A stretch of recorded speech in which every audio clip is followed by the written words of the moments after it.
Hello everybody, welcome to Solid Driver. Today we're talking about dress code. Now obviously none of the rideshare companies enforce a dress code, but should you have a dress code? And I say absolutely yes, you should. You want to be professional. You want to be comfortable and practical. I basically dress business casual. I'm not wearing a suit, I don't have a vest or a tux, there's no tie, but I'm not looking like a taxi cab driver either. Now obviously different markets will vary. If you're in New York and you might need to dress a little warmer, I'm in Florida, so be as professional as you can get away with without being uncomfortable. As you can see, I'm wearing sneakers. I'm not even wearing black socks. Most riders aren't looking at your feet. Most riders can't even see your feet. And you want to be comfortable. You want to be practical. You're driving all day. You're using your feet. I drive manual transmission, so I'm clutching. I'm using the brake and the gas pedal. So it's a lot of footwork going on under there. I'm not tearing up my dress shoes for that.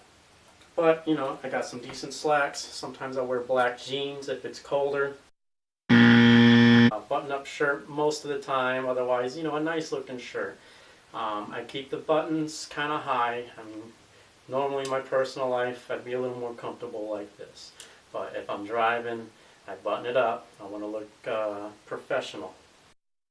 I got my Bluetooth on here. Normally I have my earpiece in. It's not squished in real hard. I leave it a little bit out. That way I can still hear pretty good without being unable to hear my phone. I want to hear GPS. I want to hear text messages coming in from the customer or from personal people.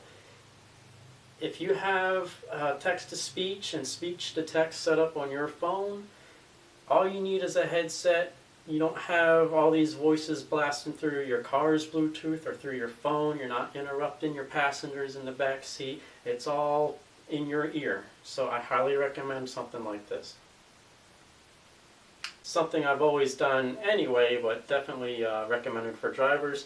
Keep your wallet in your front pocket. If you're sitting on your wallet all the time for hours every day, that's literally going to mess up your posture, your back. It's going to throw things out of alignment if you're sitting crooked or whatever. And if you're making fat tips because you're being professional, it's going to be a fat ass wallet. So definitely do that. The only thing else I carry are my keys, which are obviously in the car already. And I got my cell phone, which of course is mounted in a RAM mount, which I'll have another video for that shortly, and I'll have a link in the description once that happens. You don't have to go out and buy a bunch of expensive clothes. I mean, some of these shirts I get at thrift stores, they practically give this stuff away. You don't have to spend a bunch of money to dress up for your passengers. And I know some of you guys are like, oh, well, they're ungrateful, they don't care what you look like, I'm not giving them anything. That's fine. You don't have to give them anything. I'll collect the tips and you can sit there and whine on the internet that you're not making enough money doing this gig. So the choice is yours. You can spruce yourself up a little bit, work on your posture, try to smile. That's a huge thing. If you've ever worked customer service, they pound that in your head. Even if you've worked on the phone, they tell you to smile. And it works, guys. When people come in a car, smile, say hi. Verify information, names, the address, all that good stuff. Try to be a little upbeat. Try to be a little professional.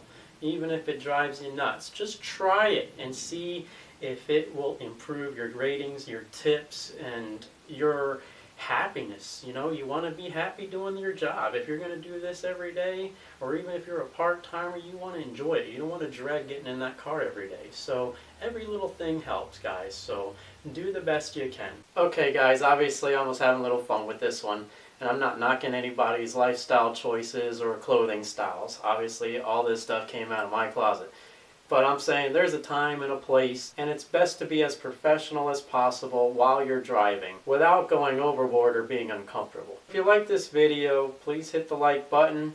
Subscribe if you want more video content that I'll be putting out in the future. And best of luck to you out there.